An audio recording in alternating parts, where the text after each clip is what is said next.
Chinese Rolls වලට මම මිශ්‍රණය හදාගන්න යන්නේ. මම සාඩින් වලින් මිශ්‍රණය හදාගන්නේ. ඒක සඳහා අවශ්‍ය වෙනවා සාඩින් කුඩා ටින් එකක් ගත්තා. අල ගෙඩි 4ක් විතර.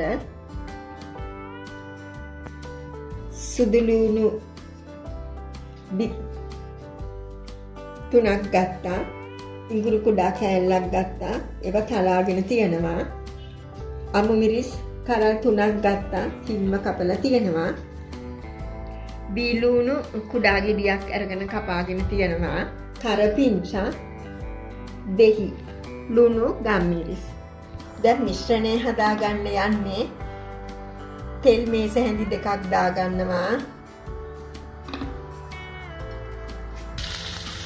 සුදු ලුණු එකතු කරනවා.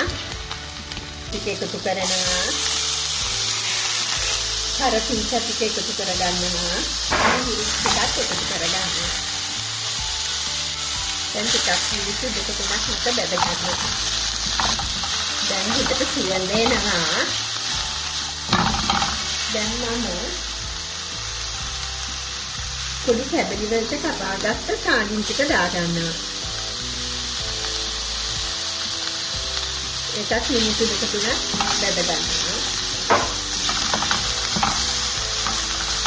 අල ටික එකතු කරගන්නවා.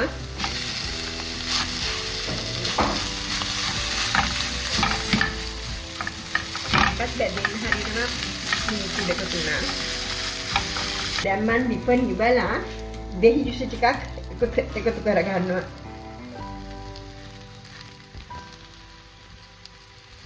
දැන් මම මේක නිවෙන්න තියලා පැන්කේක් මිශ්‍රණය හදාගන්න යන්නේ. පැන්කේක් එක හදාගන්න රෝල් එකට මෙතන තියෙනවා පිටිකෝප්ප 2ක් තියෙනවා.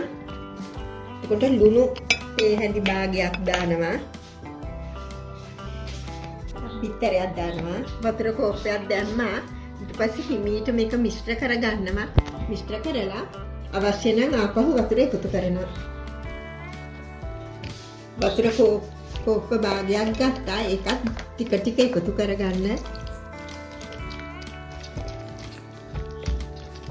තව වතුර ටිකක් දාගන්න පුළුවන්. මම තව කෝප්ප කාලක් දැම්මා. ඒ කියන්නේ වතුර ඔක්කොම මම 1/3 කාලක් වතුර එකතු කරා. දැන් මේක පෙරා ගන්නවා. වතුර කෝප්ප 1/3 කාලක් එකතු කරා.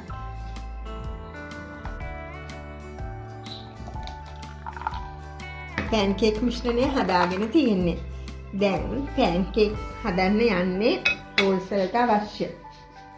පෑන් එකේ තෙල් ගාලා පෑන් එක රත් වෙනකොට මම මේ පිටි මිශ්‍රණය දැම්මා.